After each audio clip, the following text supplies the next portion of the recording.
Hi, this is the Ronnie Record Show, but I bet you knew that. I did. Yeah. I do know that. Things like that. Okay, so we play music out of the 50s, 60s, 70s, and I think most of our focus today will be the 70s because we're going to be talking about The Wrecking Crew. right. And I don't know if I did not know who the Wrecking Crew was. I didn't even know this whole, group did what they did, which I'm going to let you explain or define what it was. And then I'll just kind of click it because I have notes here. You have your cheat sheets. I Those do, are I not do. notes, those are cheat sheets. So I'm going to let you, and then I'll just kind of fill in with the information I know that I. Well, what turned us on to it today was I was watching a documentary on the Wrecking Crew. I knew about them the before, and then I started watching it again. And Karen said, "What's this? What's this?" I said, "This is a group called the Wrecking Crew. They were studio musicians Yeah, that's it. The word that studio. started playing for these different recording studios." They came in. The reason they got their name was in the earlier days, the people that were the studio musicians, oh, excuse me, they were people dressed in suits and ties and formal wear, and they're very formal, and they backed up Frank Sinatra and all that. They backed up a lot of people, including Elvis and Well, the Wrecking Crew did. right. And the reason they were called the Yes. Wrecking Crew is that group of musicians before the Wrecking Crew started coming into the studios was they looked at these newcomers with their jeans and their t-shirts and their informal wear, and they're going to play this rock and roll music or something. They're saying they're going to wreck the music. Well, they actually came from jazz and then went into rock and roll. They had a lot of jazz back right in my Oh, notes. that's It's in my notes. well, I don't Yes. think all of them did, but yeah, you're probably right. Right. Or your notes are right. Yeah.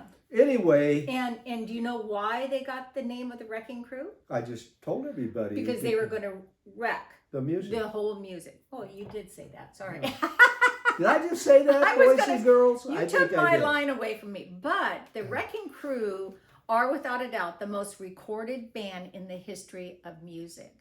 And they aren't always all the same people. There were some people that come in and go out, but there were some core people Right. that right. were always there. And the Wrecking Crew would have, someone would call and say, hey, we need a group together, guitar and drums and another guitar or whatever, to back up the Beach Boys or to back up Elvis or to back up Frank Sinatra or Nancy Sinatra, whoever. And these guys would come in and then they would, play 3 or 4 hours. They'd get up, they'd go to another studio, play for 3 or 4 hours, get up, go play another, Right. studio. It was unbelievable that they backed up so many people that we thought they were playing their own music, like the Monkees, as an example. Well, the Monkees, I knew weren't real musicians, but you think about Sonny and Cher and Frank Yes. Sinatra, all these people they had. I think a lot of them, I thought the Beach Boys played all their music. The people up on that stand at the beach or something that were called the Beach Boys, I assumed they were the Beach Boys. But in the studio, and especially on this first record I'm going to play, is when Brian Wilson was having psychological problems. He couldn't travel with the band. The band had taken off, and he just ran amok with the music, just creative genius pouring out of him. And on this particular record, this album too, it was just genius level. Even the Beatles heard the Good Vibrations and went nuts. And how do we top that? Right. But Well- it wasn't the Beach Boy band that did a lot of their albums. Not at all. It was the Wrecking Crew that helped produce the record or the album. And then the Beach Boys band would go out on tour. And here's Good Vibrations, Right.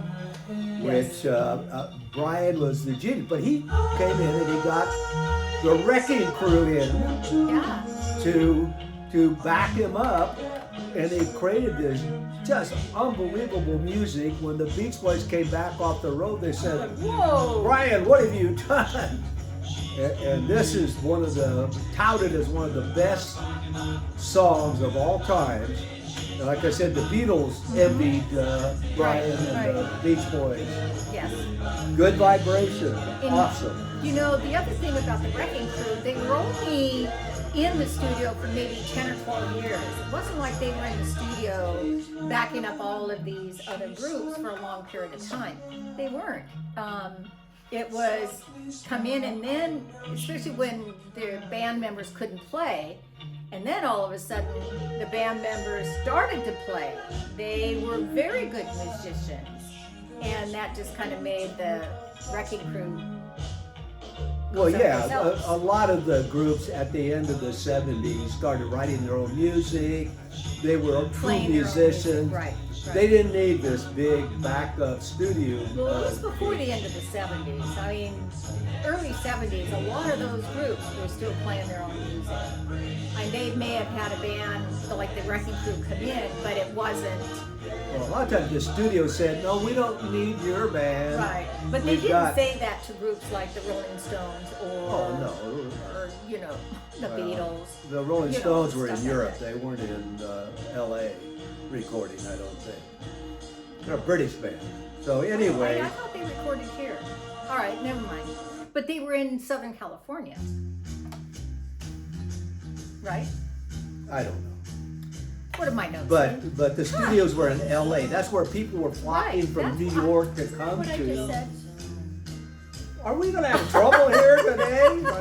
Didn't I just say that? Anyway, Sonny and Cher went in the studio, and here was this studio band, the Wrecking Crew, that actually created some of the riffs to this song right here. The beat goes on. I probably wouldn't be the big hit they became without the Wrecking Crew. Right. And yeah. But you would think that over time that like people like Sonny and Cher and Elvis and maybe Ricky Nelson, people that didn't have a full band like the Rolling Stones and the Beatles, that they had their own band, you know, that their musicians went with them everywhere. Yeah. I'm just not sure how true. I know they backed up Ricky Nelson a lot. Yes. But Ricky did have his own band. He's had probably the best known guitarist in the world, Jim Burton, in his band. I don't know. So I'm not quite sure. They probably filled it out more.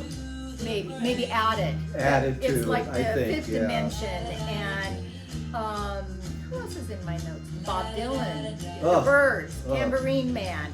Yeah. Yeah. So there's hundreds of singers and groups. You just always thought that it was the band playing music. And at least I did. we were only able to pick out a few of the songs that they backed up here. They were the 70s and got no credit, no liner notes.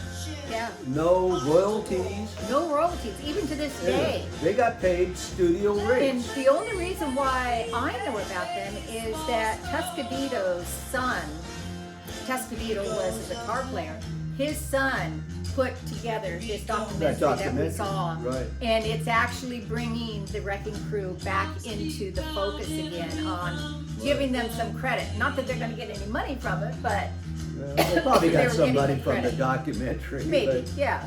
One of them said, I think they made a lot of money, but they worked day and night for that money. Right. And the Wall of Sound from Phil Spector, that's what his claim to fame was, that Wall of Sound. Right. They backed him up also. Well, the Wall of Sound was Phil Spector put a whole bunch of, not just 2 guitars, but 10 guitars. Yeah. You know, so he had a wall of sound. That was, the Beatles went and talked to Phil Spector on how to do that. But of course, he had to use their studio, the Wrecking Crew too, to create that wall of sound. Yeah. So next one. Oh, wait a minute. One other thing is that not a lot of people don't know, but Glenn Campbell started out in the Wrecking Crew. Yes, he did. Before he became a very popular single vocalist. Yeah. Yes, he played with them. And when he was cutting a record, he used the Wrecking Crew. consistently. Yeah, So Glenn Campbell, I know what? Where'd He that was come the from? one person that actually created stardom for himself.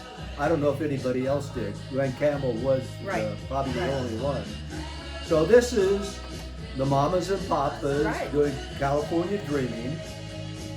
The Wrecking Crew is the band behind them, and a lot of their hits. This is just one more example of music. Because you see, they backed up rock groups, surf groups. They backed up Frank Sinatra. A lot of. The other thing also is that they didn't have music to sit down and read and play. They were improvising. There's a song in like Brian's head, and Brian had to explain it to the Wrecking Crew. He was Brian Wilson. I think he went to each player. He did. This is what I want. This is what I want. And tried to get them to understand, and they did. Yeah. They didn't have to have written music down to be able to follow somebody like Brian Wilson. I'm just going to name a couple of the top Wrecking Crew. It was Hal Bain, Carol Kay, great. Carol Kay was seemed to be the big star. Guitar player. The only woman in the only woman. Yes. Yeah. Joe Osborne, Tommy Cascadillo, Larry Ketchner. All right. So and Glenn Campbell. It's just amazing. So we named Frank Sinatra, but Nancy Sinatra also used this is the the Wrecking song Crew. that the Wrecking See that Crew dum dum dum dum dum. The Wrecking Crew came up with that intro. Right. This they one. Did. Yeah. To These Boots. Yes, they did, and she went, oh, we need to keep that in there, and it was like just trying to get the band going, and that's what he was doing, and she goes, no, we need to keep that in there. So her producer didn't want her to do this song. He was Lee Hazelwood or Lee Greenwood. I get them mixed up. But he said, "Don't. This is a men's song." And Nancy said, "No, it's not. It's a woman's song. With a man, it becomes aggressive. With a female, it's about." Anyway, Wrecking Crew behind Nancy Sinatra. These boots are going to walk right over you. Yeah. Now the next group is kind of interesting. This is the one where the head guy of the band brought him his group to play, and the studio said, "No, you can stay home. You stay home, but we'll call you." Because, and I think the lead guitarist said, "I'm a pretty good guitarist, and so he got hurt and walked away. So the group was Gary Lewis, who's the son of Jerry Lewis, the comedian. Right. Gary Lewis, I loved all his music. Did you guys even know that Jerry Lewis's son was a musician? I didn't. Was it what? Musician? Yeah. No, this is Gary Lewis and the Playboys. And so the guitarist went home, heard the group, and here's one of his big songs, Gary Lewis, This Diamond Ring. Yeah, This Diamond Ring. I love this music. Right. Great pop music. And the guitarist afterwards started hearing the records that he didn't play on and said, "You know what? I can learn from these guys." He said, "I'm pretty good, but I'm not as good as these guys." And the only reason why their names were not on the back cover was that the producers were afraid that if the public knew that the group didn't play these songs on the record, that they wouldn't buy them. Yeah. And they wouldn't be popular. Right. So the people that actually made the songs on the album got no credit. No credit. Right. Yeah. So, but they all loved what they did. I think they would have done it no matter what. Yeah. Oh yeah. No, they loved the music, and I think somebody got a divorce or two because he was always. They never turned down a gig. If they got a phone call, they went to the studio. Because if you turn down one, then somebody's right behind you. I'll do it. Right. And then they wouldn't get another call. Right. So they always went. Another group, the Fifth Dimension. Listen to this nice, pretty music. Right. And Kessel had the influence on rock music extended further than Elvis. He was the first person to introduce the 12-string guitar to rock and pop. An instrumental he used on the Crystals recording of Then He Kissed Me.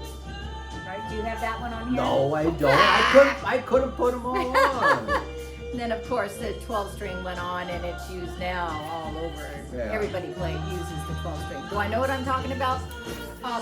No. Well, you sound pretty good. Jeffrey would know. I don't. So, anyway, the next 3 songs are all records that went out and sold money, but they weren't, the name that of the band they put on the record didn't exist. The studios made them up. They were all the Wrecking Crew. Again, got no credit. I don't think they got royalties. I'm pretty sure they did. My notes say they did not. So this next, they're all instrumentals. This first one is, I've got the 45 of the Routers doing Let's Go, a typical old, they must have been starting in the 60s, because I think They this did. is 60s. My notes say the 60s. Yeah, well, your notes are right. But this is a typical 50s Right. rock and roll instrumental. And that was probably Carol playing that in the background. Could be. Yes. Yeah. So, Now that record went out and sold, I don't know, a lot of copies, maybe not 1 million.